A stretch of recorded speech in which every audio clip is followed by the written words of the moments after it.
Prisrčen pozdrav v družbi Sportkluba, prisrčen pozdrav v družbi Prve lige Telemach. Po pokalnih bojih med tednom nas zdaj čaka nov krog v slovenski ligi. Spored bo tokrat malce prirejen zaradi velikonočnih praznikov, na zelenicah pa bo podobno napeto kot v vseh zadnjih tednih spomladanskega dela sezone. Najprej si oglejmo lestvico. Olimpija je ohranila 15 točk prednosti in je že povsem blizu ciljni črti v boju za naslov. Najbližji zasledovalec je še vedno Maribor, ki ima pred tretjim Celjem 3 točke naskoka.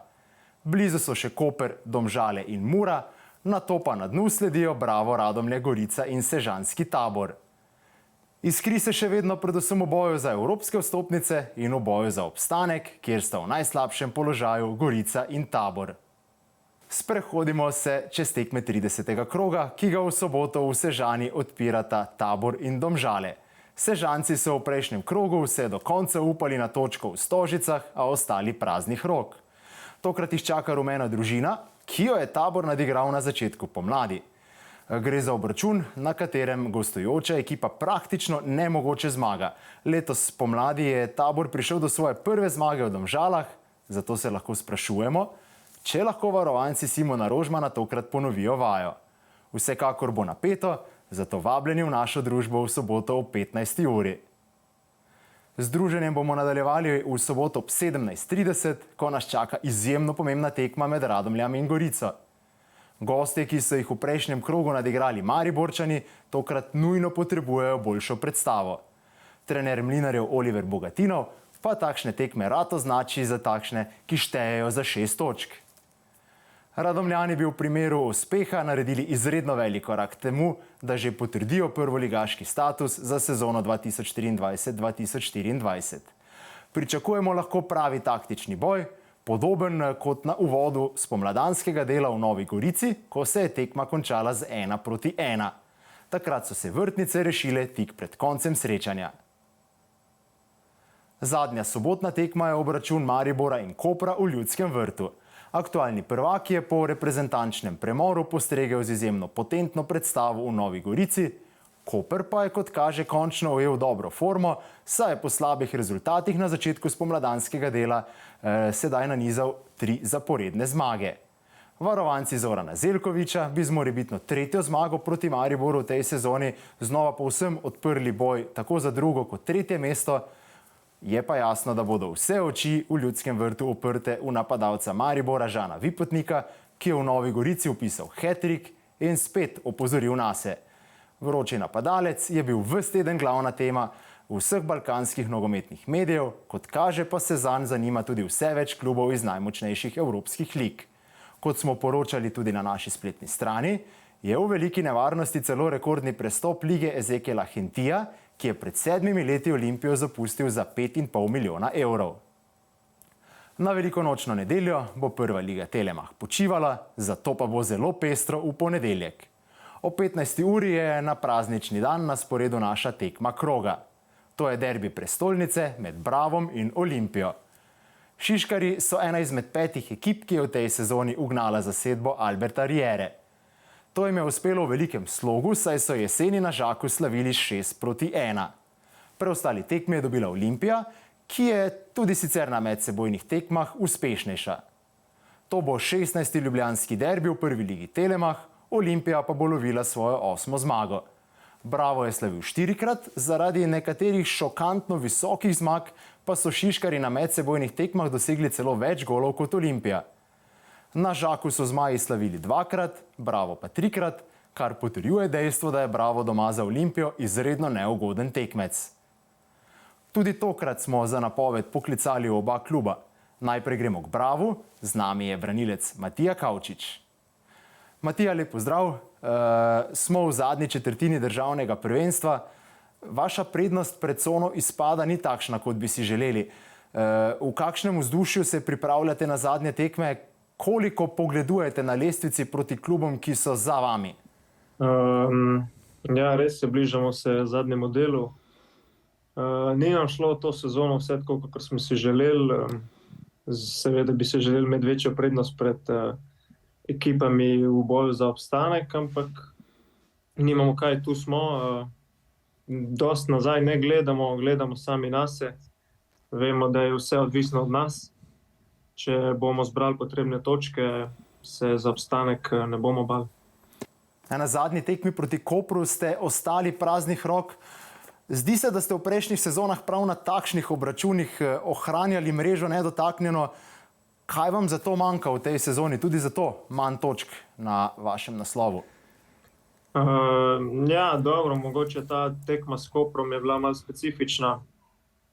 Dobili smo rdeč karton, ker ga jaz osebno mislim, da ga ni bilo. Ampak ja, mogoče nam malo, v zaključku nam malo zmanjka. Zdaj, kaj je razlog za to, točno ne vemo. Ampak ja, trudimo se, delamo na treningih stvari, kjer je ponavadi na tekmi zostanejo in upamo, da se bo tudi nam odprlo. Zdaj je na vrsti Olimpija. Ste ena izmed 5 ekip, ki je Olimpijo v tej sezoni v prvi ligi Telemach premagala. Kako se pripravljate na zasedbo Alberta Riere, ki počasi potrjuje naslov v slovenskem državnem prvenstvu? Ja, Olimpija je to sezono sigurno najbolj dominantna ekipa v ligi. Največ kvalitete imajo, ampak pokazali smo, da nam tekme s takimi ekipami ležijo. Ve se, kdo je v vlogi favorita.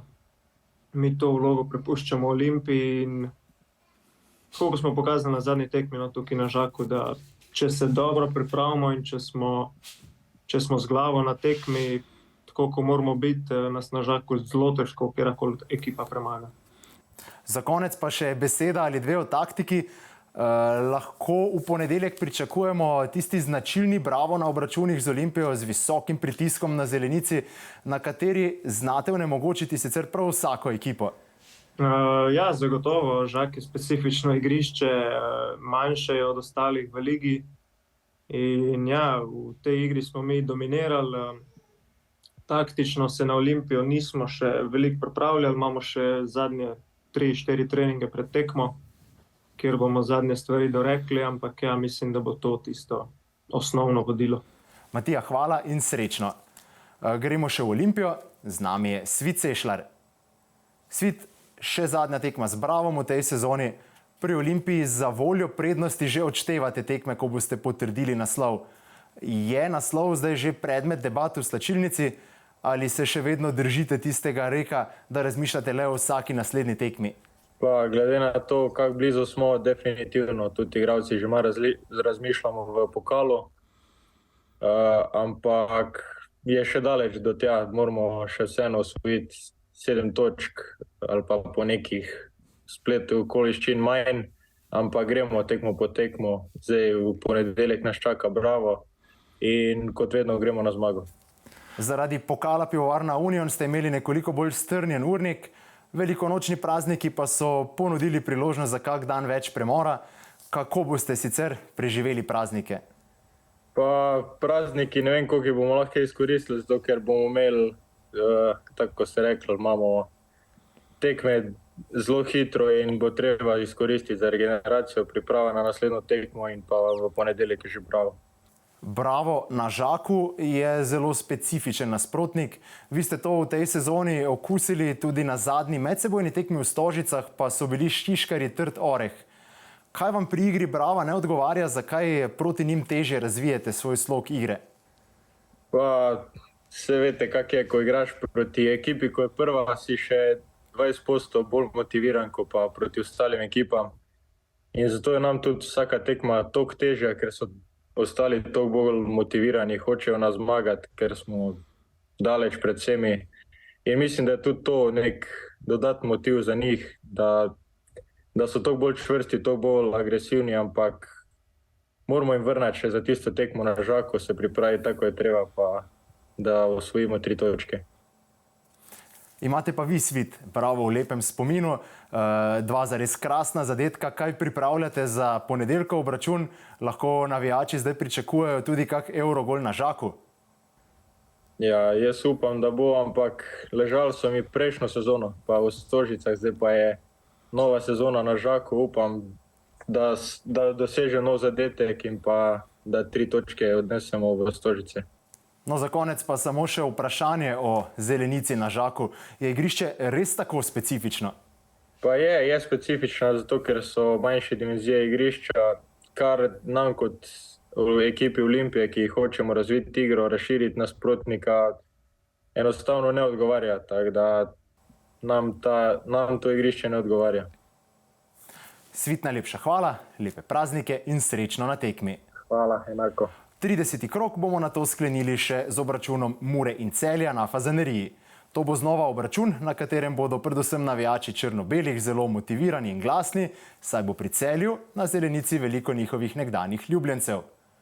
Mura bo pod taktirko Dejana Grabiča lovila 3. zmago v ligi, Celjani pa si v boju za 2. in 3. mesto nekako ne smejo več privoščiti dodatnih spodrsljajev. Gostje so sicer zaenkrat na Fazaneriji v moderni zgodovini Mure slavili le enkrat, in sicer v zadnji sezoni. Če gostitelji tokrat ne pridejo do zmage, pa bodo imeli Celjani ob lepi točkovni prednosti tudi lepo prednost za voljo medsebojnih tekem, kar lahko na koncu odloča o končni razvrstitvi. Preden se poslovimo, pa si oglejmo, kaj vas po velikonočnih praznikih čaka na kanalih Sportkluba. Sicer za praznični spored najprej še v ponedeljek po vseh tekmah oddaja Pod prečko, nato pa v torek in v sredo četrtfinale Lige prvakov. Pospremili bomo obračuna Benfike in Interja ter Milana in Napolija.